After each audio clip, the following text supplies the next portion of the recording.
Hey, and welcome back to the Wicked Wild podcast. We are ready to talk about another movie review tonight. We're finishing August and with one last wholesome family road trip. Just shutting down the summer season with one nice interstate travel with babies and dogs and brooding teenagers in the car. It's a magical time, and I don't think there's anything more American. What do y'all think? Those were teenagers? I think they were being portrayed as teenagers. What? I didn't look like that when I was a teenager. But then again, I don't look like that now. Yeah, I didn't look like a teenager past the age of 12, like shaving in high school and stuff like that.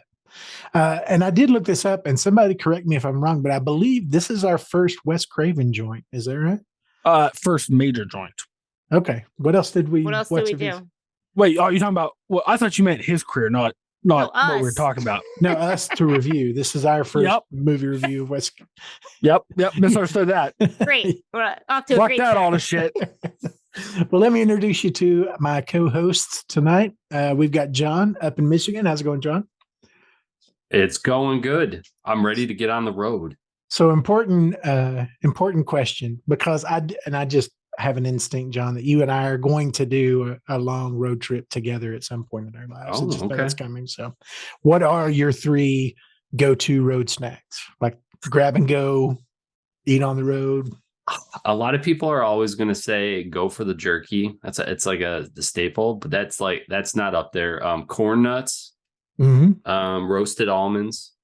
Ooh. And I know that's kind of my fancy side. Mm-hmm. And then it's anything kind of like salty at the moment, but probably usually pretzels or chips.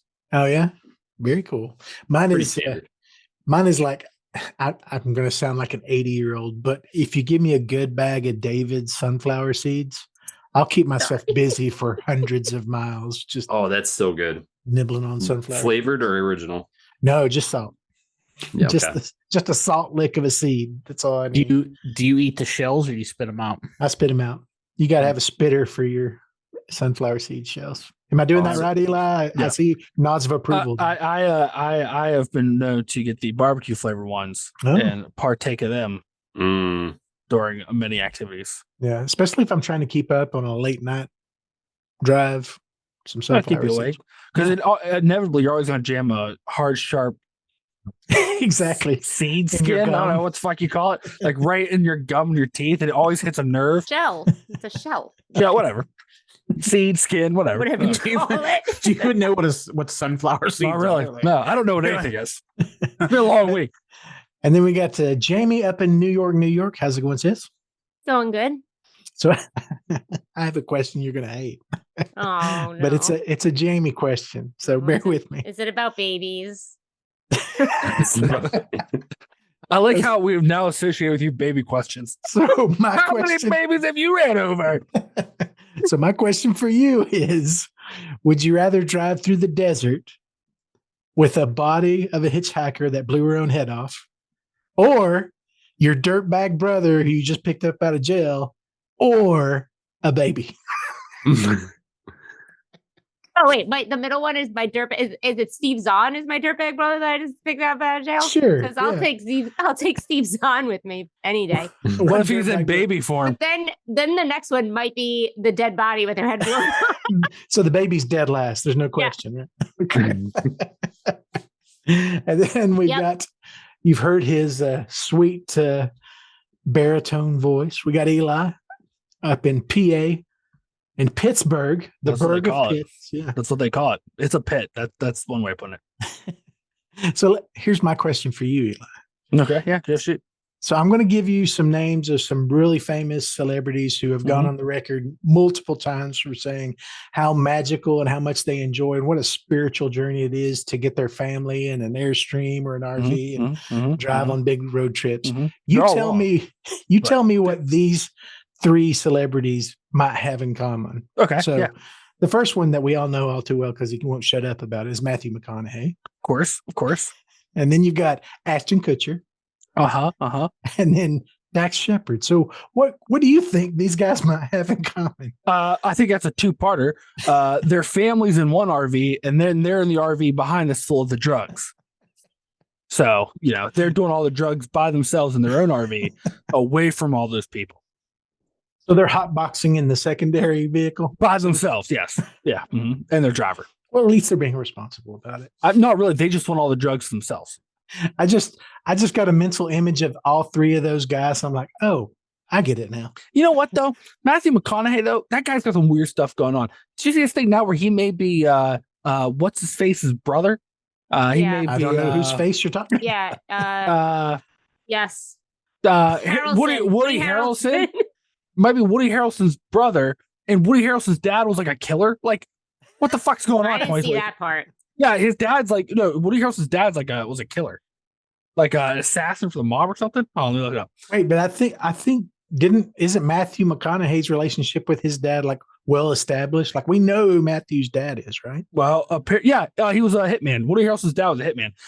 Well, we thought we did, but now apparently they're like, we are looking in the mirror. We think we might be brothers, and now they're trying to get me to get a DNA test because I might be Woody Harrelson's brother, and whose dad was a hitman who was in jail.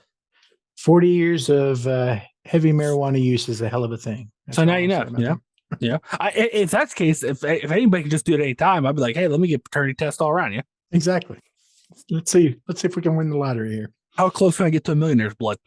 And then we also have a special, and he's not a guest, we have a special addition to our regular co-host team. We got Jeff. What's up, Jeff? Just enjoying life up here. How about you? Doing good. So my question for you, Jeff, is have you ever had one of these long interstate family road trips? You ever done this kind of thing, cross country kind of thing? Not cross country. I mean, the longest is probably 8 to 10 hours, Okay. And down to the beach or something like that. But yeah, I don't. Paint me a mental picture of, what was the vehicle? How many people are in it? What's the situation we're looking at here, Jeff? It was probably an 86 Malibu station wagon. With, oh, hell yeah. Mom, dad, younger sister, older brother. It was awful. A full Griswold. Sounds like. Yeah, it was bad. So. I'm a little disappointed, Jeff, that you didn't use our road trip as an example, where I took you through the hills of Ohio and West Virginia and introduced you to the tree bean. Yeah, well, the tree bean. Yeah, that's what we call them. Okay, tree beans. Tree bean. You're awful. Are there any strange or scary stories from your family road trips? Any lasting memories that you have from all of that? No, I try to block all that out, to be honest with you. Stuff you want to put back out in the universe. Yeah, after a certain time period, I'm just like, nope, that never happened. Let's move on. So if you haven't figured it out, which hopefully you have, to the point I jabbed at Jaime one time. If you don't know, though, if you didn't look at the title of the podcast you just brought up, we're reviewing the original The Hills Have Eyes. So, but before we get into that, I am going to hand off to our prognosticator of apocalypse. I enjoy that name, Mr. Eli, for our Wicked Whisper. Yeah, I got 3 little news updates for you this week. One of them I think is just a palate cleanser to get us into the mood. One of them is weird, and one of them is just another tick you can put off there how the world's going to end this year. So we'll do the palate cleanser first, shall we? It's being reported out of the Slovakias that a man was traveling on the interstate on a foot scooter at 148 miles per hour. That's how much he clocked in at a site. And now they're thinking either A, he has technology from the future, or B, he has some type of secret government technology that allowed him to ride on a foot scooter at 148 miles per hour. And when I say foot scooter, I mean like a razor scooter. And there's a picture of him just zooming through the checkpoint. So I don't even know how to react to that. Hey, that's a little palate cleanser for you. Little aperitif. Little palate cleanser. 2, if anybody's thinking about going to the La Plata Mountains in Colorado for a hiking trip, I wouldn't recommend it. 3 joggers have gone missing in the past year, and they have found no sight nor hide or hair of them. Many are starting to say, well, there must be a serial killer in the mountains, or a lot of people are reporting they're another victim of the 412 missing. For any of you that haven't heard of that, it's a group of people that just go missing in the woods.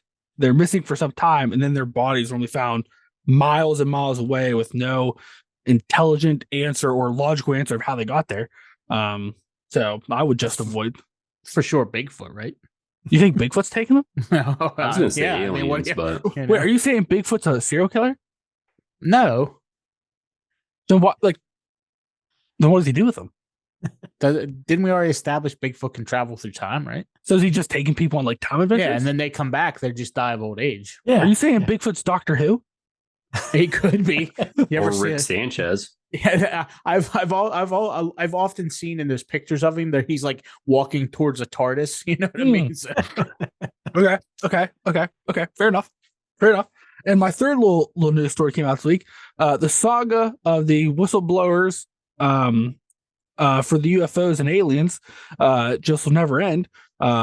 Everyone's favorite anti-hero, actually it's called anti-hero, plank hero, or I can't believe he's going to be the hero of the story. Marco Rubio has reported that many more folks have come forward, whistleblowers, about the extraterrestrial, the knowledge that the government has of them and doings. And some of their stories and information is now starting to leak to the press. One of them being that they didn't say where, but in another country, a UFO had crashed into Earth and was so large, and they want to study it, but they couldn't excavate it, that they literally worked with this other country's government to build a building on top of it to keep it hidden secure so they could do the research. So that's coming out this week. I every week I feel that like feels like the plot to like Poltergeist 7. I was thinking Stranger Things, but yeah, same kind of hey, thing. you joke, but sit here and tell me right now that 2023 isn't the plot of what seems like every horror movie ever made. Every week, listen, when we decided to do this Wicked Whisper, I was like, man, there's going to be weeks I'm not going to have anything. And it escalates every goddamn week. Every week it escalates. There's more and more. I'm literally expecting in at least a month, maybe minimum a month, to come on here and go, well, it's it. Fucking I told you aliens. so. We got them on tape. They're here. Fucking hide yourself. Like, this is it. This is our last broadcast. You know? Like, help yourself, run. And then you hear like, and then like laser shot as I get murdered by the aliens for trying to tell the truth. Like, it's happening, people. It's coming. So, Eli, let me ask you an honest question, and I hope I can get an honest answer. Yeah, You've already painted a sandwich board, right? You've already painted up. Listen. Have I watched these? Here's the crazy thing, right? Because it's not talked about in the news. Have I watched most of the C-SPAN, the actual hearings about this stuff? I sure as shit have. Do I have alerts set up through Apple News that anytime there's a story come out to get a little read on that? Yeah. Yeah, I do. And I'll tell you why.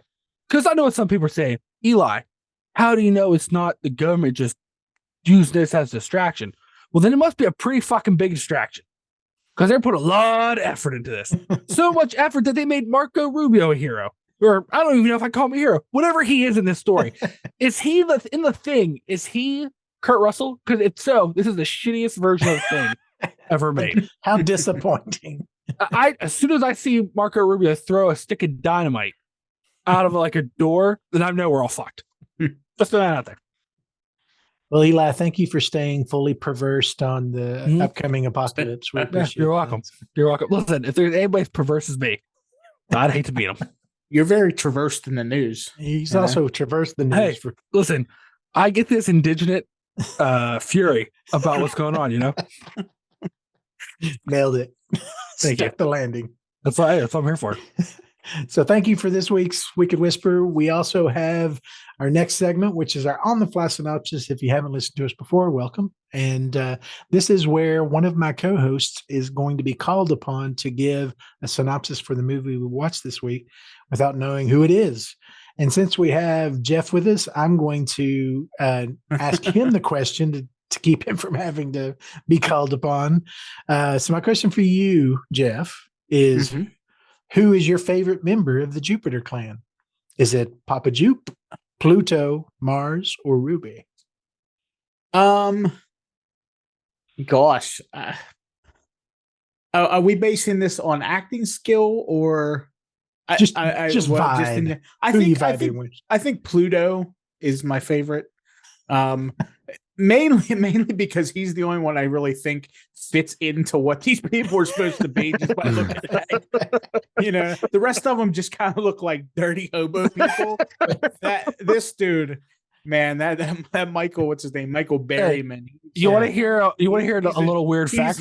He's a hill person, that's for sure. You want to hear a little weird fact about your person? What's that? He was born without the ability to sweat.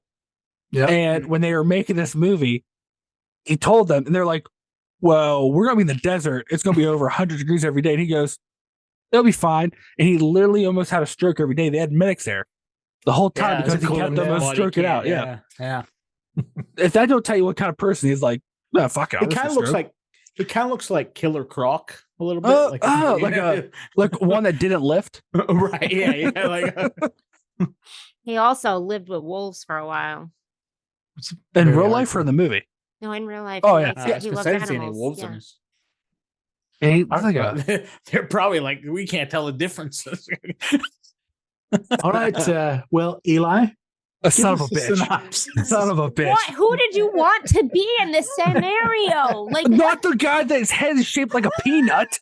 Why are any of them better? I would take because Michael their heads don't Berryman look like over a peanut. Oh my god! You know what? I'm not gonna have this argument how somehow a peanut head. All right, I'm not gonna do it. Wow. Anyways, hey, the hills have eyes. You have what potentially could be the worst family in American history going on a trip to a silver mine they bought that apparently everyone knows is out of silver except for them. And on this trip, they run into their doomsayer at a gas station who happens to have bred the worst inbred family imaginable. And as this family heads their silver mine, they crash their car and inbred shenanigans ensue. Lot of inbreeding. I don't even know if there's inbreeding. There's not that big of a family. No, it's only, I think it's one generation. I'm thinking of the remake. Where did Mama come from? Like they said she was a whore. He stole a whore in stole town. her. Okay. Yeah. The line is literally, he stole the whore in town that no one wanted. Yep. Oh, okay. Yeah. Okay. So Sheila. The Sheila. Sheila is the mother in this. Yeah, this is all mutation. This is, inbreeding does cause mutation. This is environmental mutation. Yeah. So, all right. Well, thank you for that, Eli. I'm going to let Jeff kick us off with opening thoughts. Was this your first watch? What do you think of The Hills Have Eyes? So I whenever we were talking about this movie, I remembered this movie differently, or I don't think this is the movie that I thought it was. Maybe you were thinking of the remake. I just want to throw that out there. No, I think I was thinking of two. Oh, because there's a part I remember specifically from a movie with Hills and Eyes in it that the family or whoever, somebody is they're surrounded by a ring of fire at some point, right? That's a remake, no? No, well, they redo the remake, It's but that in is part in two. two. That didn't happen in this, and I kept waiting for it because, like I said, I remember when I was young, I had nightmares about it. Like they were like all the weirdos were around the ring of fire and the family's trapped. And like I was like, oh, that's really weird. And then I watched this movie and I was like, this is quite possibly one, if not the worst acting I've ever seen in my life. Right. The family is the worst. Most of the family's the worst. Right. From Big Bob, who's just tired of his family. He's just tired of them. Like, you know what I mean?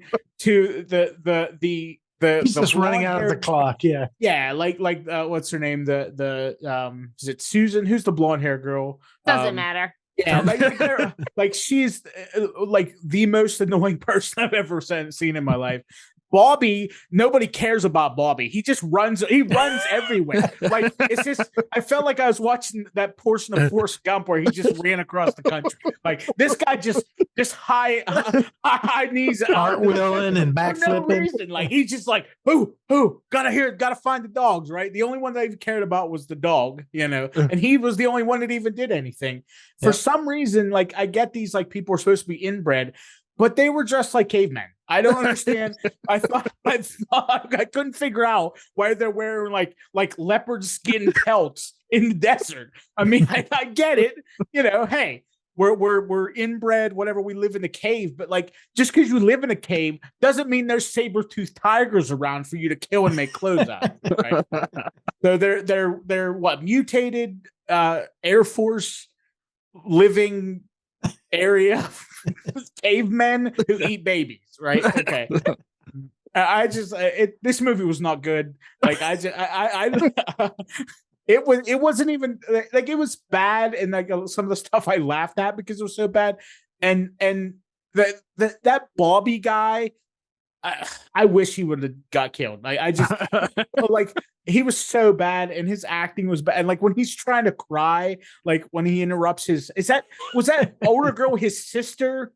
And his sister girlfriend, I think. I think there's three siblings and then a husband. Well, that's what there's but I couldn't tell if like if Howard Wolowitz was related to the family, or if he was just there on the road trip. I know he was like, like, he's the husband. But I didn't know, like, because he like treated that lady, the mom. Which, by the way, I thought they were going to blow her up with explosives when the old lady was like dead, and that would have been a much better scenario than trying to build an elaborate tripwire. Like, you know. So I don't know. If anybody asks me to watch this movie again, I'm just going to smack him in the face. And this was one you were fired up for, right? Yeah, I was excited. I was like, yes. I was like, I remember this movie freaking me out when I was little, and I was waiting for the whole time for something to happen, and stuff did, and it was all dumb. So, thanks again, 2023. Yeah, thanks again. I mean, the plot is like this woman had a baby who was 12 pounds at birth or something like that. I mean, I'll be honest, I thought this was the Blake family reunion. I'm not gonna lie. Listen, I that line of, he was born 20 pounds and covered in hair like a monkey. I was like, what are they talking about? Yeah, that was, and he wasn't even that big. They're like, he's like, he was as big as me, as 10. And then you go out there and he's just like a regular guy. And that's why I thought Bluto, whatever his name is, I thought he was like the son or the I don't know, whatever, the son of Papa.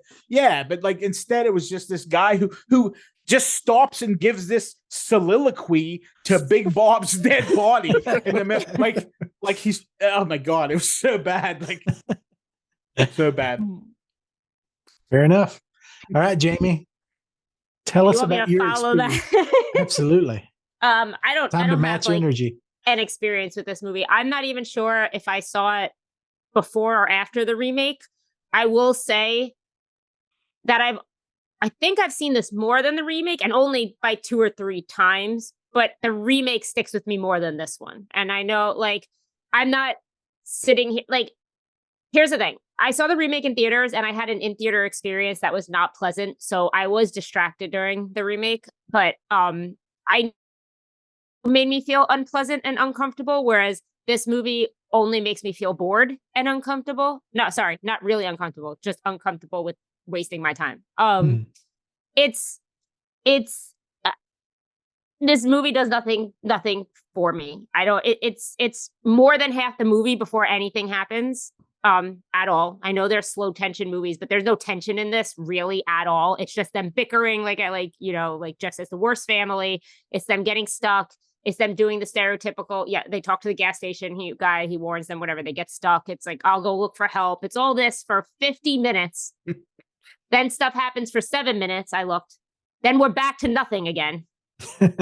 And then we end with some stuff, which is not very exciting nor worth sitting there through it. So this movie was so bad that baby didn't even give a F about it. Like that shot where that baby's like laying in the crib, like it's just like just end it now. So it made me actually, so I know this is not the movie we're here to discuss, but it made me actually want to rewatch the remake, because I think I only saw the remake 1.5 times due to it making me mildly uncomfortable and my in-theater experience that made me uncomfortable. But like, this made me want to like compare to that, because this is not exciting at all to me. Mm-hmm. And I remember the remake. I mean, the remake even has a badass ending, whereas this does not. You know what I mean? Like, the best part of this, and Jeff said, is the dogs in this movie. And because one of them, unfortunately, doesn't make it more than like 15 minutes or 20 minutes into the movie. But it just, Michael Berryman is a delightful person in real life for all intents and purposes. But like, it's like you see this and you know that this is like his, like, is it his start? It's close to his start. It's his like debut, yeah, and it's his debut. It's his movie, and I'm just like, oh God, poor guy. Like, I don't know, this like doesn't hold up to. But he still defends this movie. He loves this movie. People still love this movie, and I get it. And there is the fight of, I'm not even going to say remake versus original. Like, that's not even the thing. Just the argument that this is a great horror movie. But like, I don't know. It's just not my thing at all. I wish this would have had Sloth from Goonies in it. It would have made it much better. The family. Yeah, like, hey, you guys. All right, John. Tell me about your Hills Have Eyes experience. What's funny is the way Jaime said the remake kind of stuck with her more. I had higher expectations for the old one after I saw the remake, because I saw the remake first. Oh, okay. And I was like, wow, that's pretty messed up. It didn't sit right with me. It made me feel uncomfortable for all the reasons. But yeah, no, this one is exactly what Jaime was saying. She literally said everything I wanted to say about this movie. It is one of the most boring, and I find it to be kind of mean-spirited for the most part. And I get the sense that Wes Craven kind of is just a mean-spirited movie maker. And it's just like a lot of his movies have a mean kind of like tilt to them. But no, especially his young days, for sure. Yeah, I mean, I guess it has a spot. People love this movie. I'm not sure why they love it, but they do. But Michael Berryman, he is a classic. He always will be.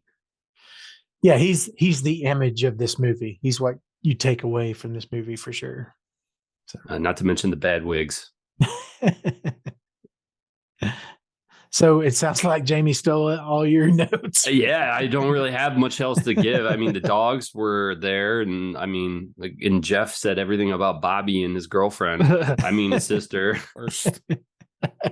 I mean, yeah, no, I mean, actually, you know what? No, we didn't mention Dee Wallace. Seeing Dee Wallace, I think she's probably the best actor in this entire movie, next to Michael Berryman, and then that's about it.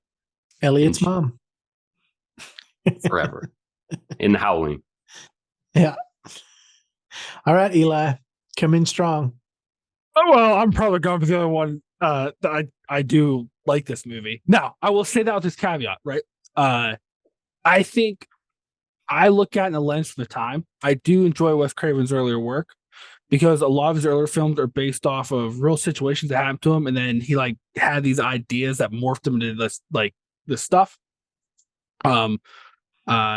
The family's the worst. To Jeff's point, that Big Bobby may be the worst cop I've ever heard of my life. Because he's like first off, his monologue is not great. When he's talking about where he worked as a cop, I thought he worked in RoboCop's town because it sounds just like RoboCop's police force.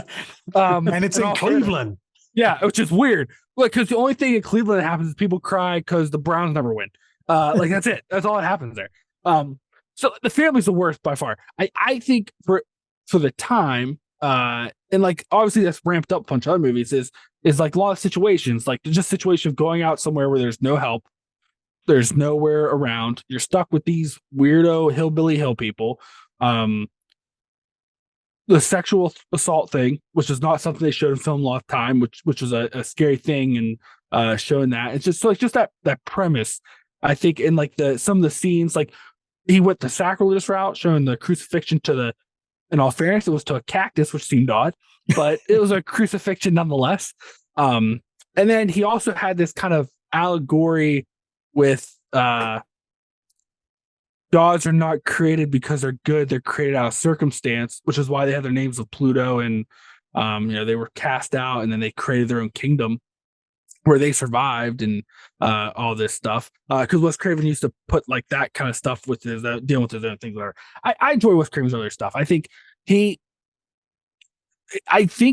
it's not so much mean spirited as he used a lot of real things that he thought was scary and kind of accented them in film. Not always the best way. I mean, just look at one guy. The reason they made him a mutant was you're supposed to believe he had shark teeth that just look like weird seashell teeth, and whatever, I get it. And then like it's like he can only afford one ugly person with Michael Berryman, or whatever his name is, and the rest of the people, he's like, well, I'll just slap some dust on him, that'll make him ugly. We'll give that guy shark teeth, and this girl a really bad blowout. Mutants, and like, you know, who was supposed to have shark teeth? The guy with the weird, the guy. I did not see. It was okay, is it all right? Is this one of those movies where you got to read something else? No, like his teeth were, all of his teeth were filed into a point. Well, I assumed that's because he was a cannibal, not because he had shark teeth. No, I called heard them of that. No, I called them shark teeth because they're to a point like a shark. That's all. It's just a description. Oh, I thought you were saying Wes Craven wanted to go with shark teeth. I'm just saying. Like, one, sharks can't go in the desert. Excuse me. Newsflash, land shark. Hello, the saber-tooth tigers would kill it for sure. No, I just meant he had like sharp teeth, like shark's teeth, like that filed to a point. You're messing it all up a little bit. Bye, Bob. But I do. I will say this though. I really enjoy the remake because I think they take it in an interesting where it's not just the inbreeding, because like I think there's 4 of these originals. Craven did 2 of them, and it was all just like a bunch of inbreeding happened. Where I kind of like the remakes were like, well, no, it's all this like radiation. This family got stuck there. Like that was kind of cool. So I do enjoy the remake as well. But hey, you know what? I like Craven's earliest work. I listen. Does he always do things right? No. But you know what? I enjoy it. And I still laugh at parts of this movie. And I'll continue to do so. But I don't think you're supposed to laugh. That's the thing. There are scenes where I think he was Rob Zombie filmmaker before Rob Zombie was. And so I think he had his joke. He like tried to put these jokes in like the dialogues of the characters. Offset Big Bob's whole monologue. Like he was this like police officer who apparently was like this action hero, but then had to retire because of his weight in his heart.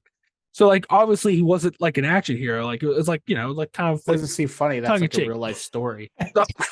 He also talked about getting shot at by his fellow police officers. Well, that's the point. Like he's a terrible person. Well, yeah, I'm not saying he's good. They laughed about their dog killing a poodle, which made me really upset. Well, that's the point. Like they're terrible people. Like I'm not sticking up for the family. For in this exactly. There's no one. That's the point with like a lot of Craven's earlier films. You weren't supposed to root for anybody. It was I was rooting for the baby. The situation was I wasn't. Like the perilous situation was supposed to make you feel bad to what was happening to them.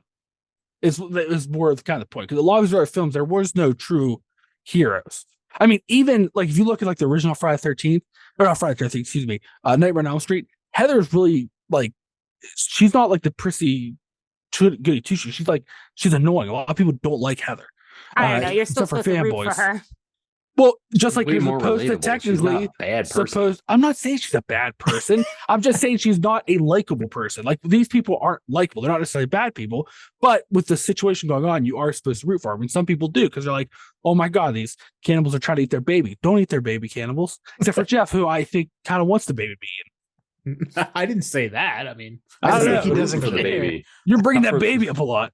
You know, yeah, it was just so disinteresting what was going on. Like, I'm not saying it was not perfect, but hey, I enjoy Craven's early work. I enjoy this movie. I'm not going to apologize for that.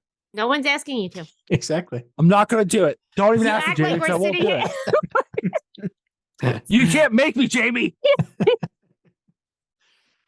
Well, it's interesting, and I was going to share this story, and then Jeff fully validated my experience with this movie with his opening remarks, because I was looking forward to seeing this movie again. It had been years since I saw it.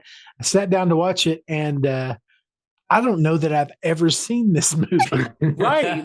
Yeah. I'm like, what is going on now? There's like 60% of this movie that I have no recollection of whatsoever. Now, I've watched enough horror documentaries and horror interviews and Wes Craven things that I know the camper scene. I know the crucifixion scene.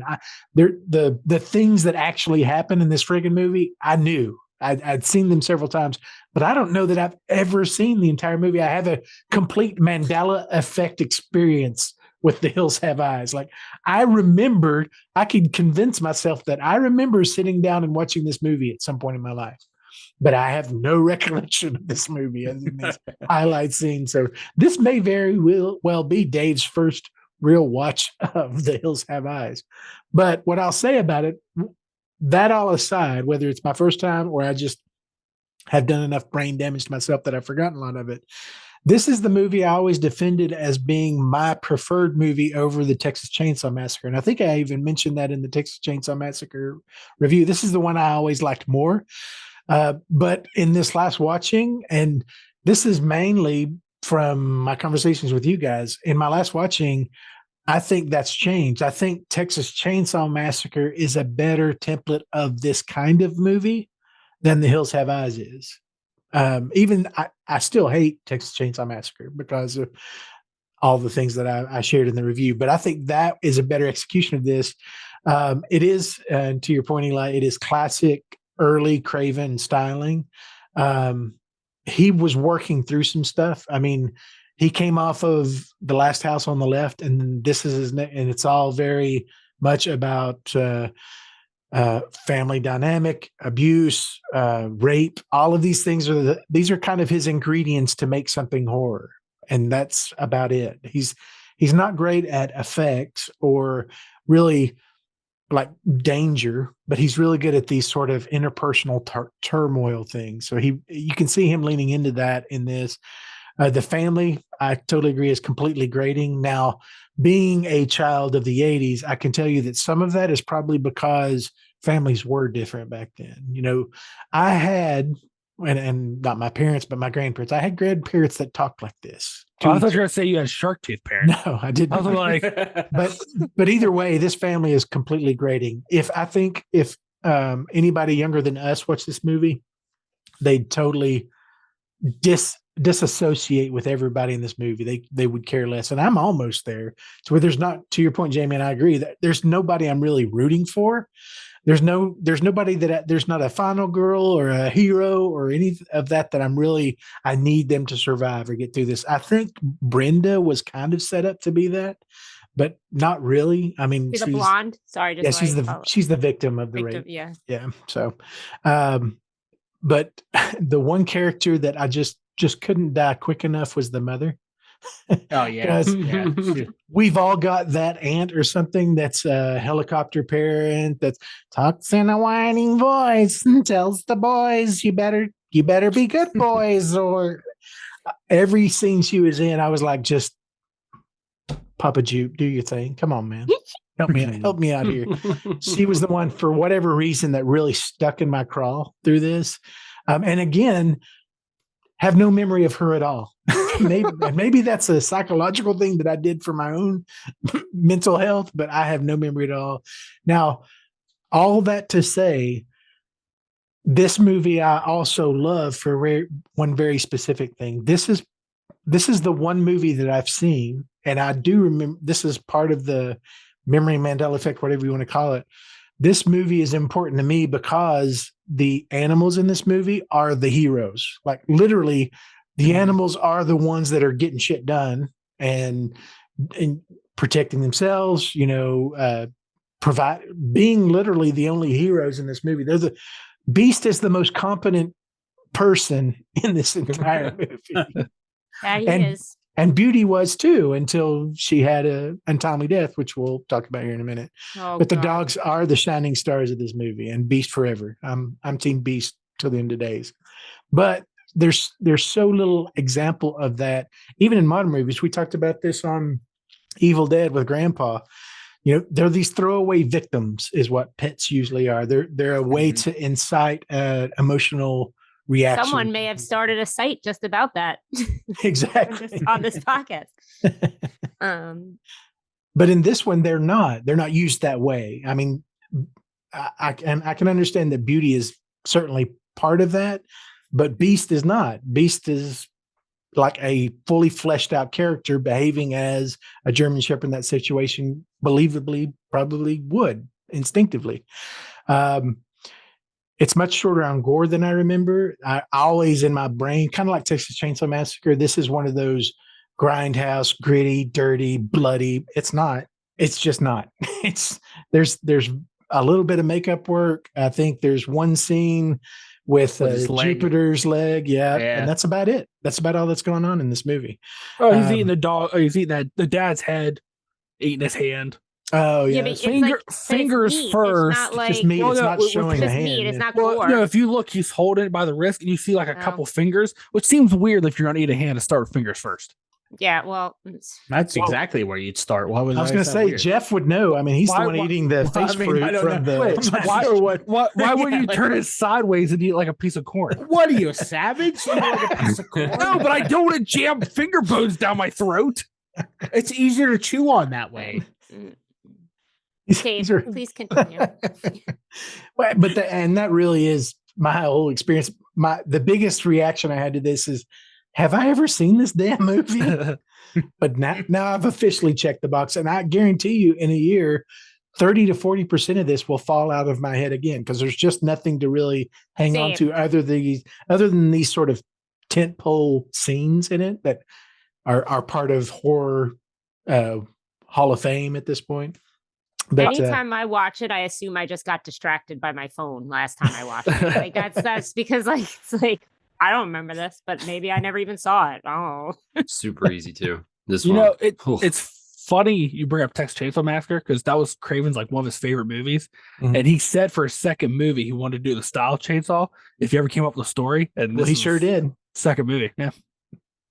His only complaint ever with Chainsaw was they should have concentrated on the family more than one person being like just the villain, and like which he kind of tried to do with this, but No. That's hard to do. Yeah. And I think this movie is a good example of why that's hard to do, because if you bounce around to different mutants the whole movie, you don't really get the sense of who's the big bad, how bad are they. If you're bouncing around, you don't really get to flesh out how monstrous like Jupiter is or any of those kind of things. So I mean he had that weird bacon scar down his face yeah, that Okay. was weird. That was the way of like because his dad beat him with a tire iron as a child When he got the face. because he murdered his sister, and we never find out what happens to the mother, except for he came out sideways, covered in hair and weighing 20 pounds like a monkey, which is weird because how would he know how a monkey was born?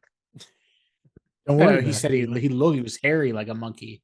yeah, Yeah, not but how how would he- monkey's born. He didn't say anything about monkeys. But that being guy's born. never seen a monkey though. Like, let's be honest. That man's That never guy's seen a never monkey. seen a monkey. I mean, did you really just make that statement? Yeah, he lives in a desert. Where would he see a monkey at? I don't know, Moved but to for the some desert. reason he tried to shoot that guy and then hang himself. Did anybody else catch that? Yeah. I was like, this guy is confused. He's working through some this- stuff. like, Yeah. Right. Like that was the dumb like what was going like what was happening with Well, that? I Like, missed. I guess I've got to. Yeah, he's like, well, I'm such a bad shot. I just gotta hang myself. You know what though? I will say about Jupiter, he's one of the few villains that literally did WWE moves to take his people because he like choke slammed his dad out the window, and then he literally power bombs the weirdo blonde son next to the car. Power bombs him, picks him up, turns him over, drop down. I was like, what is this? The Road Warriors? What is this? He's not messing around. No, he was not. So one of the things that everybody knows about Wes Craven is that he's always like working on 2 or 3 layers in his scripts, especially stuff he writes and directs. It was true in Last House on the Left.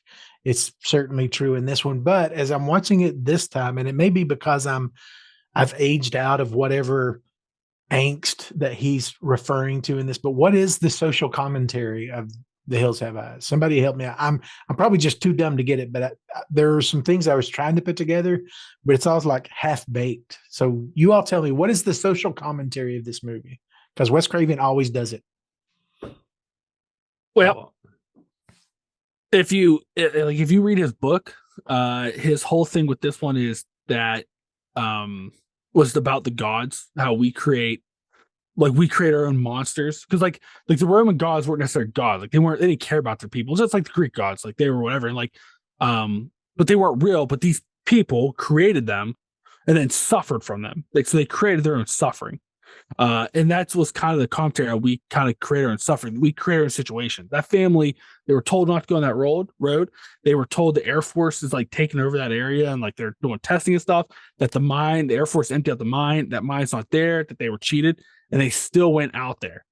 The guy was lost, and for whatever reason, his wife was looking at the map, and he decided to like dry, crazy races. For some reason, it get angry at the map. And at some point, somehow that map, when that jet went by, you would think it literally rammed to the side of their car the way they were acting. But like they lost control and they wrecked. And they created their own suffering from that moment. And that's why those characters are named after the Roman gods. Because like those were they created that situation and that was their suffering from it. So that was like the large scale kind of story he was telling, which I think is interesting. Did he portray that very well on paper? No. Yeah, I didn't get any of that. But that's an That interesting conversation or that rant you just had was exactly like this movie. I tuned out about halfway through what you were saying. Well, I just say stuff sometimes. But I appreciate you trying to answer my question. I legitimately asked the question, but I'm I'm trying to put that together in my head. Yeah. And The other thing too, you have to understand, like this was his sophomore film, right? It was larger scale than Last House on the Left. There was, more involved with in terms of equipment and stuff like that, and how I filmed it. So like, he had a little, what he could, what he had a little swagger. I think this movie was only made for like $200,000, and most of that went into It's obvious. Location, equipment. That one guy's the medics to be there 24 hours a day because for some reason he thought it'd be a good idea to go to the one place on earth that would kill him. It's his first job. What is he gonna do? He's got to do it. Look for a movie where he's not going to a place that he should Maybe be he flagging. wouldn't have turned into the character actor that he is if you didn't do this movie. Could you imagine if he was an ice cream man? If he was an ice cream man? Would Michael you Berryman? Would you buy ice cream off him? Yeah. Just on looks alone. Yes, I don't judge my ice cream man by his looks. See, I will judge an ice cream man by his truck. I would be concerned looking at him man. that he for sure puts his fingers in the ice cream.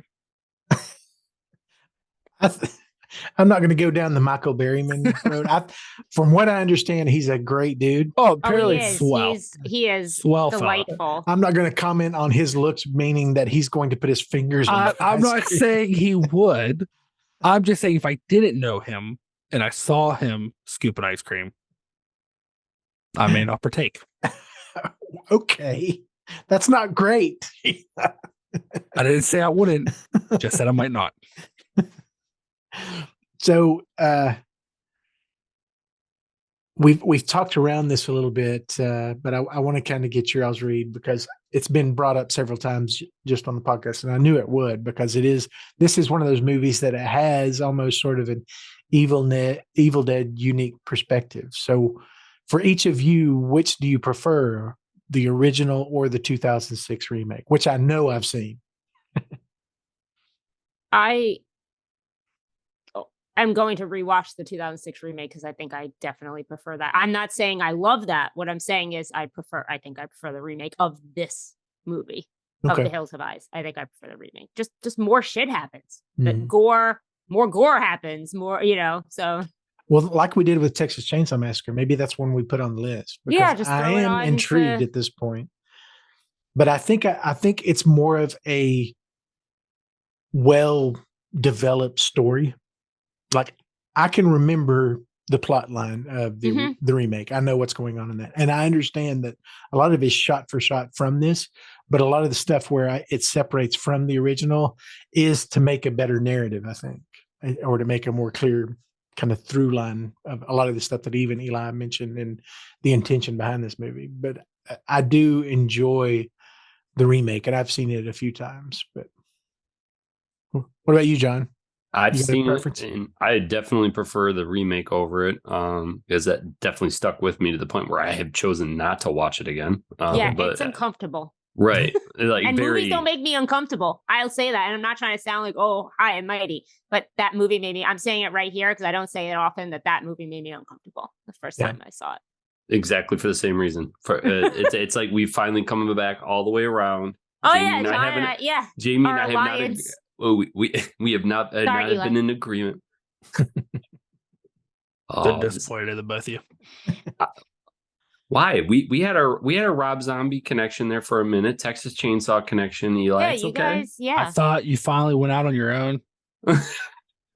He did. to be He independent. hated Cocaine Bear. Yeah. and Oh then, man. It's been a whole year. We've come back. I mean, come on. Who doesn't hate Cocaine Bear? Hi. This guy. Doesn't count. All right, let's redo the vote. Who does hate Cocaine Bear?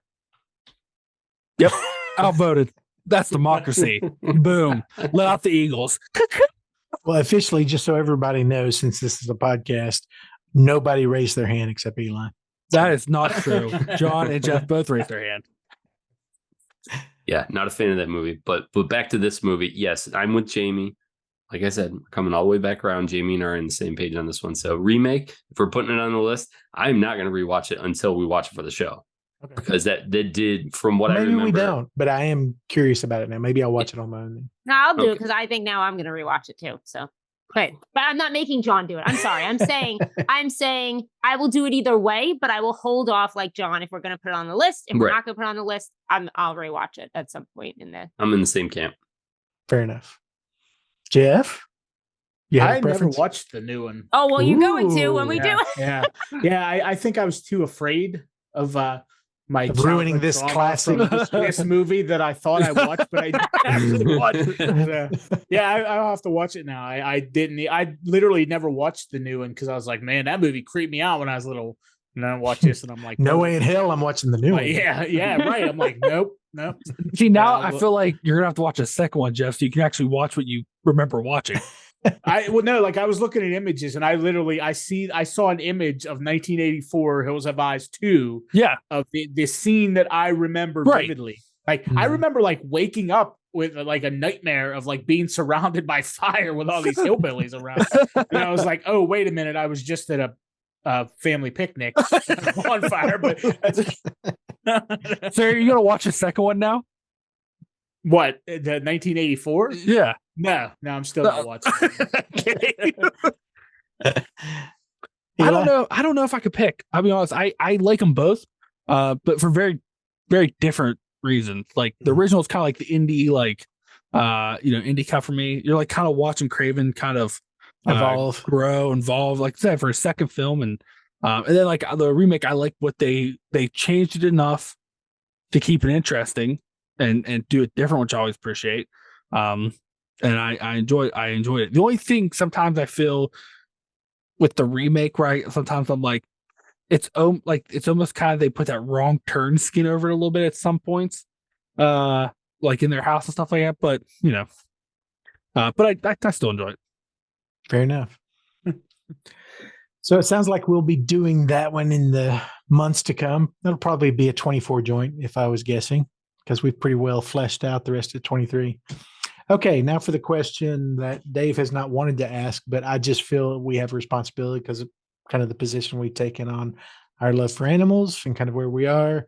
There's a part of this movie that has gone down in infamy that I think we've got to flesh out real quick, at least put our public statement on what happened. So obviously what I'm referring to is the scene after Beauty dies. There is like a 1 second flash across what I'll call is an effect that's not an effect. It's an actual dead German Shepherd that they used for the scene. The dog was already dead. Does that make it okay? No, sorry. I didn't even know if you were actually asking. But No, I'll that's the answer. question. That's No, the question. absolutely fucking not. I'm sorry. I didn't put this in my rant up top, but honestly, like I had forgotten. I don't know how I forgotten, but I had forgotten that until we were rewatching it that was a fact. But as soon as it came up, it's 1 second too long, and as soon as it came up, I was just like, "Oh fuck, this is that movie." And if I remembered that it was that movie, I had said it earlier too, guys, and I was half joking, but I wasn't. I would have said absolutely fucking not. Am I watching this movie? Mhm. It's unnecessary, and there's absolutely no need to reuse the real dog, whether he died from natural causes or not. Whatever the reasoning behind it, it was completely unnecessary to use. Yeah. Sorry, that's my. No, I Oh, don't look who think you're there's talking to. anything, You look- anything that you just said. There's nothing to apologize for. I knew what your answer was, but I needed us to put it on the record. I'm pretty much where Jamie is. It's happened. Friday the 13th has a scene that's very similar. This one has this scene. Even the original Texas Chainsaw Massacre has real dead animals used in the scene. And we've always said, or the zeitgeist has always been, well, they didn't hurt or kill any of the animals. They were already dead. They just used them for the scene. You're making money off of animal death at that point. And if we trade in, if let's say that this had gone full bore and, when they murdered the dad, that they used a real corpse that they did up to be the burned dad. They burned a corpse to get the effect they were looking for. Would that be okay? I don't think any of us would say That's that illegal. would be okay. Exactly. Yeah. Well, it depends. Yeah. So I did want to weigh in, because obviously it's not something I want to talk about in great effect or in great depth. But my opinion of that scene is that 1 second totally changed my opinion of Wes Craven as a young director, of this movie, or the quality of this movie, because the effect literally does not work, especially once I know the story. Yeah, it's not needed for anything. Like it's just not to go through that effort, whatever effort it took. Yeah, and I'm not even saying it took a lot. I'm just saying was unnecessary. And once Beauty yelps, stuffed animal there. I know what happened. Oh yeah, Beauty. That you don't even need to. Yeah, you could either just show me just show me the son's face, let him react to nothing, and then my brain, unfortunately, will make something worse than what you showed me. But at least I then don't have to carry the baggage of I'll use the word, they exploited a bad situation to put a scene in that I don't think added anything to the story they were telling. Yeah, Eli, I feel like you're I feel like for sure it was unnecessary, and you're right. Like whenever you hear the dog, you're like, okay, well the dog got killed. Like there's no, I don't know. It seems unnecessary. So I don't know.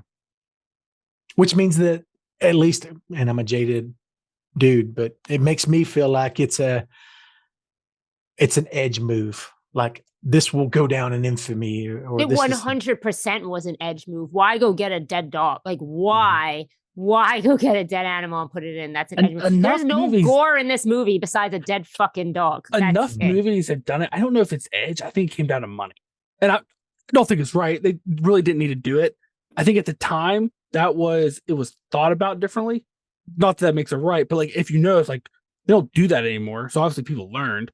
And like a lot of these directors who did that never did that stuff again. And even went to the point where they went to the point where they kind of felt a way about that. They didn't even do animal deaths in their films going forward, which Craven was one of them. He didn't really show anything with animals after, like, as he kind of developed. Yeah, he took it on the chin for this. Well, right. But I don't think it was, at the time, like a lot of these movies that did it, I don't think it was exploitive as much as it was just, it was cheaper. And I think that it doesn't make it any better, but I think that is a form of exploitation, Eli. No, but I'm not saying, I'm saying I don't think they were going to be edgy. I'm saying I think it was right. More of a framing at the time. There was a framing at the time. Right. Time frame. Yeah. It was more of a money thing. They looked at it differently. Like I said, not saying it's right. I think they were like, oh, we could get this effect and I don't have to pay for all this shit. Where I can kind of make this pay, where a lot of these movies did. I'm saying it's right, but I don't know. I know that makes sense. I don't think he was being an logic. I just wish people thought before they did things. It's like totally I don't know. Like I think, which I agree, but I think at the time, like it was a different thought. It was 50 years ago or whatever. Well, it just is what it is. And to your point, go ahead, Jeff. No, I was just gonna say. I mean, it's not good, but it is a different time. I mean, that's a different time. Well, Dave and I could do this forever, and I'm not going to. But like a different time doesn't justify compassion. Like I don't care if you're a compassionate person or you care about something. Like it doesn't matter what time period. But I understand everything Eli's saying, and I kind of agree. Like that probably was the reasoning for using it. Or I guess the counterpoint was they didn't have to show anything. The counterpoint is let's not show anything. Add anything. Yeah. So instead, but he wanted to show something. He couldn't afford to show something. He couldn't afford to create something that he wanted to show. So, I mean, because there's no other effects really in this movie. Right. Effects. There's no. And to the point Eli made earlier, which I fully agree with, to the credit of social conscious in general, Hollywood had to adjust to this was a non-negotiable, no tolerance. We as a people decided this was not okay. So credit to social conscience. We won that battle really quick because, like you said, this happened a little bit in the dirty 70s, but beyond that, we as an audience decided this is not okay. We're not buying tickets for for this kind of crap. So I think that's to our credit. Now, again, I'm going to stop there. I've decided. Here's a fun fact. Did you know that talking about cannibalism was illegal in Germany, right? So the German dub version, they were actually aliens. Yeah. Not cannibals. Yeah. Okay. Because that was more okay. Right. Yeah. And yeah. Also, Jeff, to your point, how you said it was illegal to do stuff to dead bodies for a film. One little film by Mr. Steven Spielberg skirted that around, and then after the movie done, kind of like they didn't know. It was Poltergeist, right? those were real. Poltergeist. Okay. Those were real skeletons in the pit. I think And that was they a were- rumor, though. That's a No, fact. they tested remember. them. Yeah, and they're Okay. like, oh, they came from university. We thought Cadavers, they were yeah. fake. Oh, sorry. Whoops. Yeah, but even again, I don't want to relitigate, but even in that situation, you've got people that voluntarily presented their remains for Did they? medical purposes. Well, You my are- understanding is legally that's the only way universities are going to get skeletons and stuff. Recently, Okay. like within the last, that has become a more recent thing. Okay. Oh, Eli taught me about this one night once off show, I think. Yep. We had this conversation. All I know is when I die, Where are we donating you? no, don't donate me. I want you to build a museum and set me up, Where do you think I'm getting money for this museum? Hard pass. people are going to donate it. Go fund me. Yeah. GoFundMe. Like when I die, they're all gonna be like, oh man, the Mole King. And then you're going to set up a place people can come, right? I'm going to set you. What are you going to be doing? Yeah, Jeff. Judging them. Yeah, No, Jeff, but, I'm how do sorry. you When you pose? started with I thought you were going to say something else that I was going to Well, agree with. This was an episode of something. Was it My Name is Earl? This was an episode of something. I where mean, they it's set been people a up lot and they- of TV shows, but I just want to be Alright, sitting but in a they- chair, right? Judgmental look with a book and a pen. Okay. I'm writing down my judgmental thoughts, right? Okay. And then you raise money that you'll save, and when you have enough, I want you to launch me into space, because then maybe the aliens Oh, now we're launching you into space. Okay. can bring I me didn't know back. that was part of this. maybe the aliens can bring me back. That's all I'm saying. Got it. Well, got it. Hmm. We promise to let you think that's what we're going to do after you pass. We I will promise to let haunt you think all that. of you if you don't. It sounds like an Elon Musk request. I will haunt all of you. Not only will I haunt you, I will haunt you in your bathrooms. How None are of you you going to will haunt ever- us? We're definitely going to do this. None of you will ever take a shit in peace again. Just throw it out there. It always comes back Well, to it's poop on with you, man. brand. Yeah. It's on And you brand. got pee shyness, good luck peeing. That's all I'm gonna say. Hope you like catheters. Well, it sounds like it, but I'll check in. Are we done talking about The Hills Have Eyes? No, I have a question. Why Oh. why did the daughter Brenda, I think you said her name was earlier, because I don't remember anybody's name, keep referencing themselves as French fries, calling them, nobody catch that? Me? She Yeah. twice called Oh. them. First they were crunchy first they were burnt French fries, then they were gonna be cold French fries. Why are they French fries even to begin with? This is a dumb question, but it was a dumb statement. And It- this it- is It was walkie-talkie. it was a throwaway line, yeah. From I missed someone that called- part. Yeah. I missed them calling them. Okay, I missed the The original audio of the- for those walkie talkies, not great. But it was 77. Yeah. It's Neither was probably the accurate, but not great. Yeah, neither was the audio of when the hill people were whispering to them in places that it sounds like they were riding in their it pocket. was so weird. Yeah. It was Yeah. so weird. And also neither was them half the time speaking their made up hill language and half the time just speaking Very in English. confusing. Yeah, because at one point that guy was like, "Hubba dubba dub dub, you're an asshole," and I'm like, "Whoa, whoa, I where'd got that come that from?" part. Papa Jew. Papa Jew. Asshole. It's like, oh, whoa.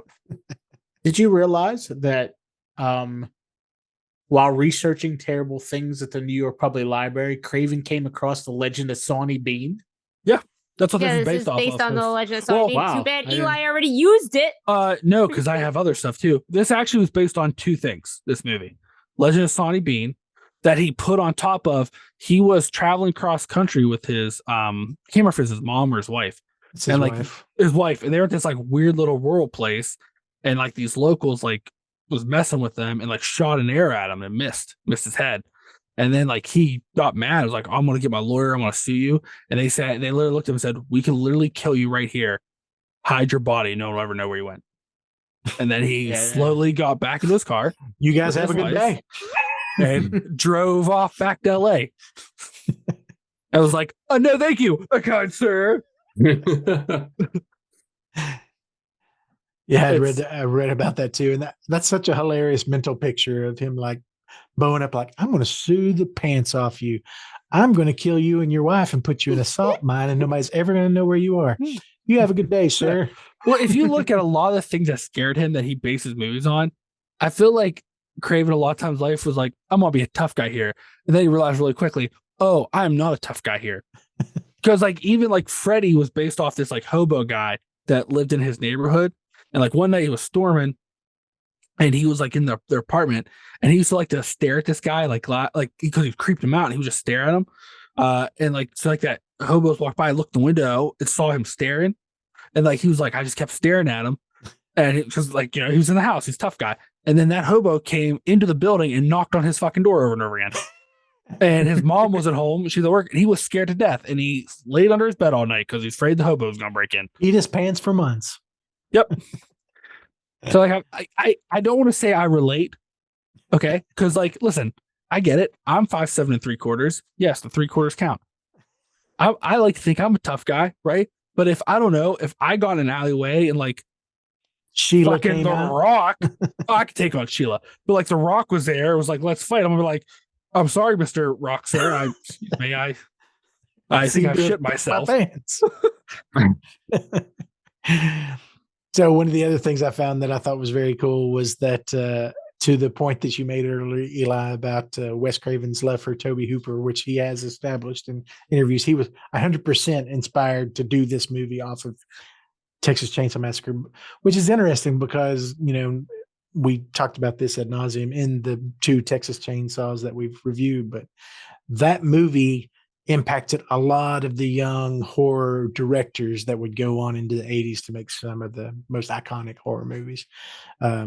And Tobe Hooper struggled after that, but that one was like lightning in the bottle for it. But anyway, his love for that and his inspiration from that, caused him to go out and buy up all the props, or a lot of the props from the original movie, and he used them in the cave for the Jupiter Clan.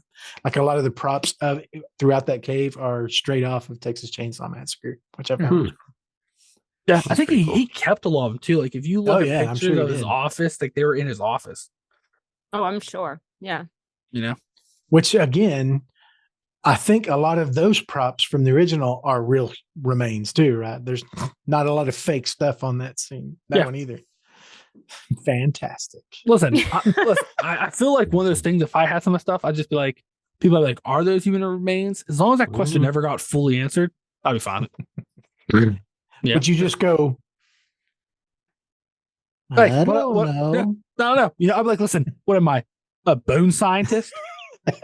What is this, fucking bones? Like, no, I don't know. Like, I bought it on auction. Would auctions sell dead people? Come on, guy, use your brain. And then I like turn around and go, dodge that bullet. All right. Any other thoughts or questions on The Hills Have Eyes? Or as we call it here in the South, these eyes in them hills. That's what we call it down here. Or as Jeff calls it, the wrong movie. Incorrect. I sometimes, Jeff, when you watch these movies, I wish I could be sitting in the room with you and watch, and not even watch me. I just look at you to see, like, you like, okay, man, I can't what the that hell? part. And then like an hour in, like, started to be like, wait a minute. Yeah, like, I don't know what the hell's even going on. It's like, is this the right movie? That would have tickled me. Well, I kept waiting, like literally the whole movie. I was waiting for that scene because I'm like, man, that scene. And then they started running that wire, and I was like, oh, they're gonna catch it. They're gonna get a big ring of fire. And then they just made a stupid tripwire that was dumb. Like, so Jeff, are you saying you felt catfished by Wes Craven? I did. A little bit. Why did he stare at that dead lady for so long? He was like, well, he didn't know she was dead because her eyes were open. Oh, is that what it was? Hey, Okay. Jeff, would you like this movie better if instead of this family, it was the Hills Have Eyes people versus that kid from Home Alone? Ooh. Oh, that'd have been a much better film actually. Like he'd went to get in the trailer and it had like a battery hook to it or something. All the traps would have worked. Yeah, everything would have been fine.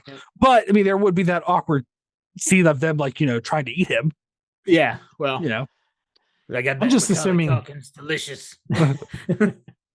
I'm just assuming this is an alt universe sort of comic series of what actually happened to the Griswolds when they wrecked out in the desert. Yeah. Oh, I would pay to watch Chevy Chase get beaten with a bat. I don't know why. Never liked that man. Wow. Don't like him. I said it. Don't like him or his movies. You share the opinion of a lot of people he knows. Hot take. Hey, I'm dropping the gauntlet. I don't like those vacation movies. Okay. Dropping the gauntlet. Don't like Fletcher. All right, Chevy Chase, which I'm sure you're listening. Eli will meet you wherever you want. A 7-Eleven parking lot. Golden Corral of your choice. Oh, whoa. We're not going to besmirch. That's sacred ground, Dave. Sacred ground. Fight because first off, how am I supposed to fight when I got a buffet full of delicious meats and foods? I see. That's right next to me. That's the Intercontinental to John Wick's Eli. I see what's going on. Yeah, that's sacred ground. You don't fight. You do not fight in a Golden Corral. Also, how can you be in a Golden Corral parking lot and not immediately go inside to eat? I can do that. It's easy. Very easy. Then you've never been in a Golden Corral parking lot. No, I haven't. That's kind of the point. Yeah. Not the nice ones. Okay. So Eli, do you walk in and ask to see the manager? I don't need to. They know me by name. I got that. Like one of those like Disney fast passes. Yeah. I got the frequent flyer card. Yeah. Instead of the gold coin, like in the Intercontinental that John Wick gives over, is it a Pepto-Bismol cap? It's just a doggy bag with the barfin. Like, no, it's not even that. It's like you already got the tray. They give you a tray, so like you don't even have to stop. You're like I brought my own. You don't have to waste time in line for a tray and plate. Boom, plate built into a tray, ready to go. Are you one of those guys that gets takeout from a buffet? Oh, Sure is. I am not going to say that I have not done that in my life. It's like $11.99 for 5 pounds of food. Or Listen, in all fairness, right? I've done it. I've only done it with 2 different buffets. One, Golden Corral. Well, no, neither of the Golden Corral. They didn't do takeout. The one I went to, they wouldn't allow Eli. One was a country fair buffet. Never eaten at it in my life. It's when my friend and I, when I first moved up to Pittsburgh, we're like, oh, we're starving, moving. Hey, I think they do takeout. They didn't. They gave you like a styrofoam container and you filled it up. And so we filled up our trays or our bins. The time we took 15 minutes to get home, when we opened them, I don't know what was in there. It wasn't food. Something happened. I don't know if it was the motion of the car. I don't know. The other place was this Chinese food buffet that was by us where we lived. Jeff and I think there. Theirs is actually pretty nice. Like there, because like you like basically they give you a container, like you fill up with rice to get your, it's just like regular Chinese takeout. Mm-hmm. But that country buffet, never do that again. I would never like. I didn't even eat. I was like, old country buffet. Is yeah, yeah. That place is bad too. So. Yeah, I think they closed it. And like I remember, literally, I was like I was looking at it, and our friend Trevor, he was looking at it. He's like, "Oh, it'll be fine." I'm like, "You know what? I'm gonna just get pizza delivered." That's what I'm gonna do. I'm gonna get pizza delivered. That was a smart move because I was like, I am 100% positive something's gonna happen to my intestines. This gray goo is not natural. There's going to be the back end of a toilet blown out if I partake. And on that note, you're welcome, everyone. We'll set down this segment. Any other thoughts? Think everybody said their piece? No, it's one of the worst families we've seen in a movie. That's all. Yeah, on both sides. 2 of them. Oh yeah, you know what? I wasn't even thinking of the mutants, antagonists or whatever. I was thinking of our lovely protagonists in this movie and how much they deserve to die. That's all. Fair enough. So, as you might guess, there is a Dave's Critter Corner for this week, and anybody want to guess? German Shepherd. So it's the German Shepherd. One of my favorite breeds. Mine too. It was my first dog, Jamie. All my family dogs have been Shepherd mixes. Our first dog was a German Shepherd rescue puppy when I was 5, 6 years old. Some of my earliest memories. Anyway, It is the German Shepherd, originally bred by Max Emil Friedrich von Stefanitz That sounds made up. in northern Germany. I think we need Eli to read that name. Do you want to send it? Yeah, you want to put? Hey, listen. We all know here on this show how I am the, what do we call myself? The director of interpretations. Is that my International Man of Mystery? You're the, Oh, I like that one better. I like that one better. That makes up for you making me the peanut head earlier. Oh my god. Does it? No, No. I'll hold it against you forever. Anyway, so he first decided to intentionally breed this dog because it was a dying breed of sheep dogs, of actual shepherds in Germany, because a lot of the agricultural land which he was interested in, he was from a well-to-do family, but he was noticing a lot of agricultural land in the area where he was being commercialized, industrialized, and there was fewer farms and fewer needs for these sheep dogs, these shepherds. And it was a breed that he saw was diminishing. So he intentionally started breeding characteristics to cover them. The original stud was a 4-year-old dog with a wolf-like appearance. His original name was Hector Linkstrain. And when von Stefanitz got him, he renamed him Horund. So if you look for German Shepherd, Horund is the sire that everybody can kind of track all of your dogs back to. It's Horund, and then Horund's son, who is Beowulf. And if that's not the freaking best German Shepherd name, Beowulf. So that's the two sires that most original or most modern German Shepherds can get their line back to. They're considered one of the most intelligent dog breeds, which makes sense. They are a shepherd. They are a working dog. We talked about this with the Border Collies and the Australian Shepherds. Shepherds are just intelligent dogs because they're required to be, because they have to outthink the animals that they're herding in most cases. World War I, they became sort of infamous, as you can imagine, for the work that they did within the German army in a variety of different uses. German Shepherds have been considered dangerous dogs, but they aren't. They are kind of like pit bulls. When people see them or Doberman Pinschers or pit bulls, they just assume they're dangerous dogs. And they can be, because they're big dogs, and they can, from lack of training, their instinct is very wolf-like. And wolves, they're going to be territorial and those kind of things, but they aren't naturally dangerous dogs. That's a bad rap that they've gotten. It likely comes from their common use in law enforcement, military, security roles. We see them as dangerous because they've been trained to do these things to put themselves in harm's way. They weren't chosen for their aggression, though. The thing we have to remember, whether it's military, law enforcement, whatever it is, those people don't want aggressive dogs. They want dogs that are easy to train, obedient, loyal, and intelligent. So those are the reasons that you see them in those roles. It's kind of the opposite of just being an overly aggressive dog. That's why you don't see a lot of Chihuahuas being used in law enforcement. What? Or Have they the asshole of a dog. Yeah, they're overly aggressive. Or have they just not been given the chance? I can guarantee you why they've not been given the chance. I want And Dave one so loves bad. dogs. I want a Chihuahua so bad. Yeah. That's my newest. I have to admit, passion. Chihuahuas are very low on Dave's list of dogs. God, they're so, when they get so angry and cranky, and if they shake too, oh my God, I can't. Anyway, But the Do you German think Golden Shepherds, Corral's a bad time? yeah. With German Shepherds, the breed's shepherding instinct is still very much part of their personality, even in modern German Shepherds. So on that point, a few facts you need to know, in my opinion, if you're going to adopt a German Shepherd. And to Jamie's point, she can chime in on any of these because she grew up with them as well. But they are super smart. And you, as an owner who are adopting them into your family, you have to recognize their intelligence and their high energy and their need for things to do, because they're a working breed. Again, they need to be trained from day one. They need to be trained up from a puppy.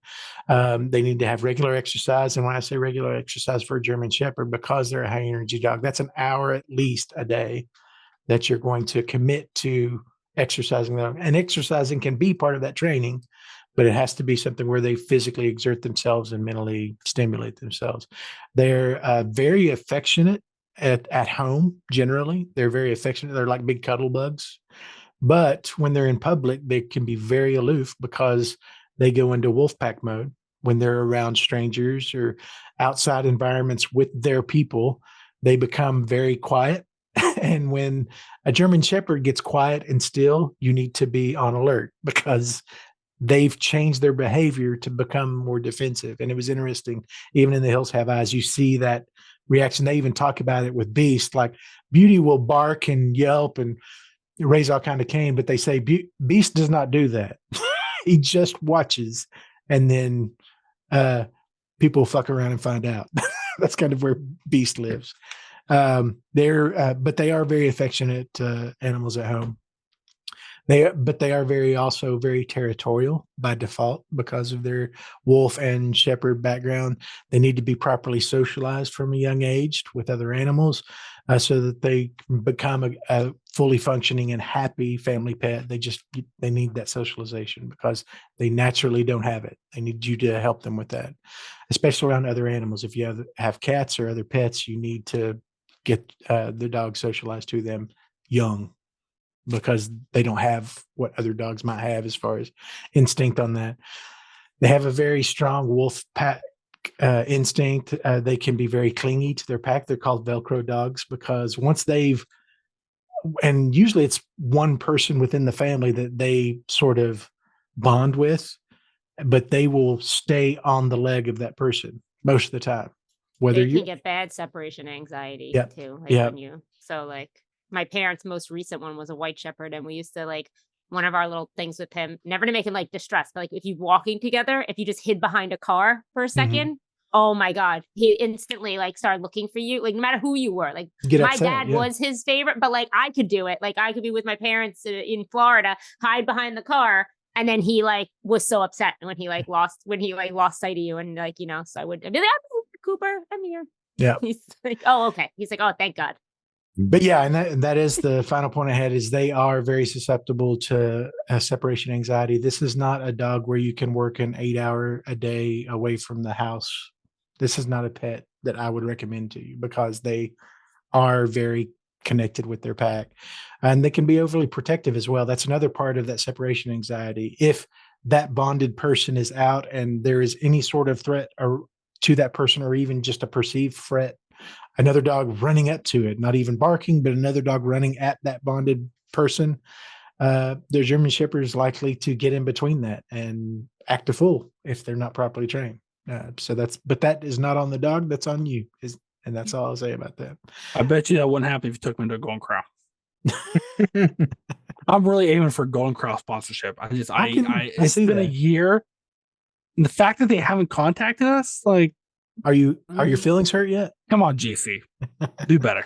What you should do is record the next Campfire Tales live on location. We've recommended that to him several times. Yeah, but are we really gonna talk, or are we gonna be eating? No, it'll only be Nobody you. else. You. Oh, by myself. Oh, okay. So what? It'll be an hour of just people here. Exactly. Oh, you put out more of that chicken?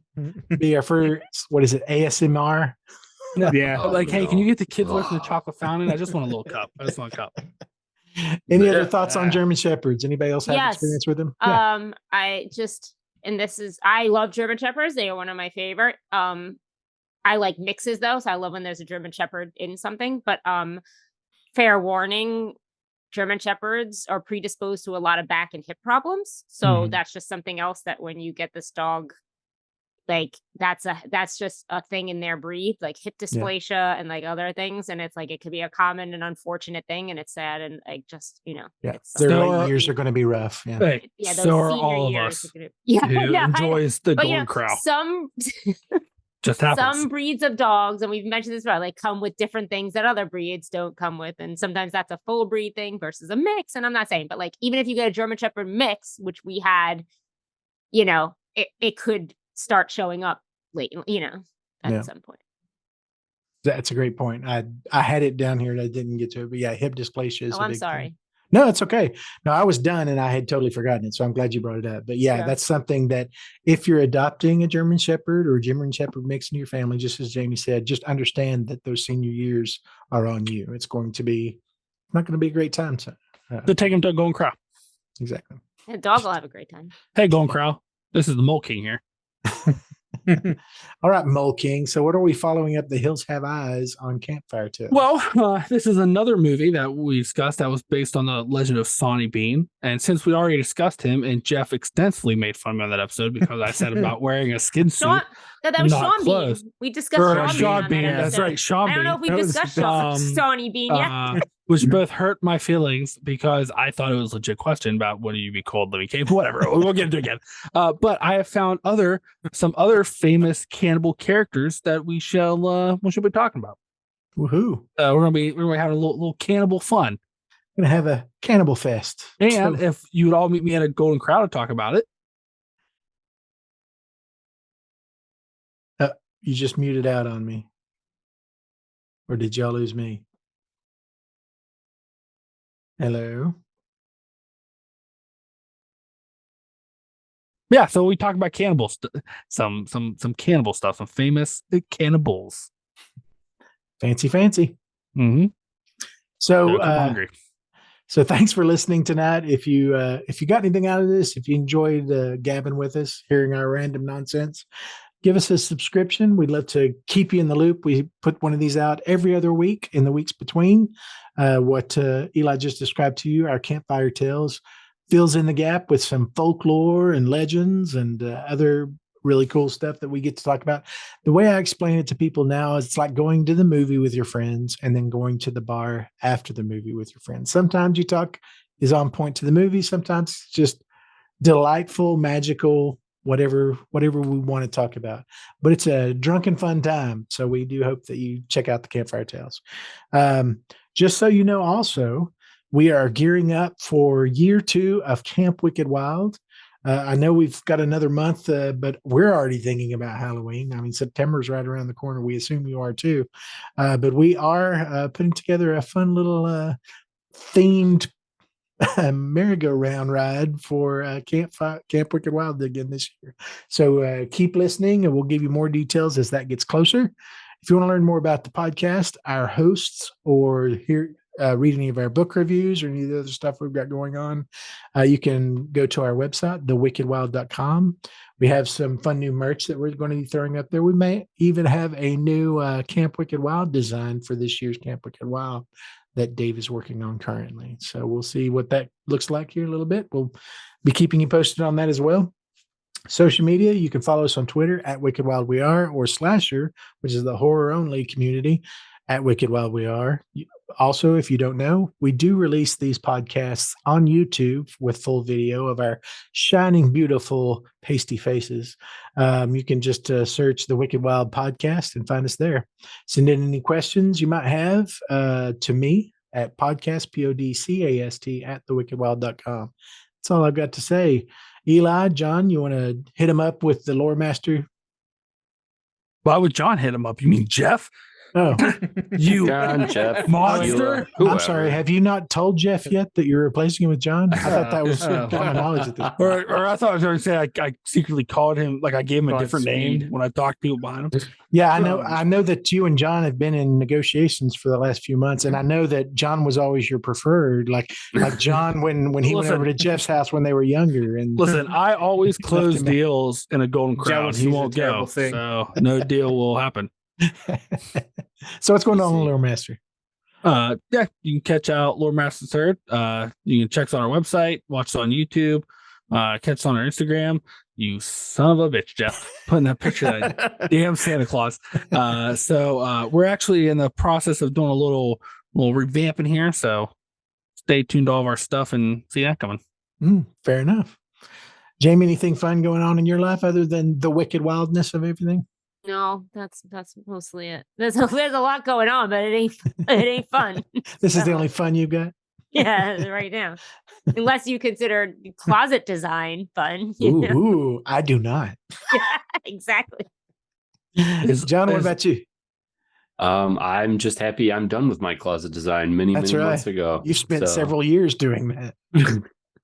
More than closets, but yeah, closet actually took about probably a week. But no, nothing fun, nothing grand, nothing special. I'm hoping to go to this Golden Corral event coming up this weekend. I hear this Eli character is going to be there signing books. Ooh. Listen, He's got to write him first. That's going to take him 30 years from our experience. hey, I'm all caught up. Everything's written, guy. I'm all caught up. It's all written. It's all been submitted. Maybe he's signing pamphlets.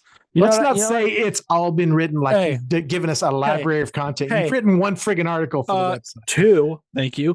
And also, hey, Dave, listen, here's it. Need you to get over it. That's all I need you to do right now. God. Anything else that we haven't belabored at this point? No.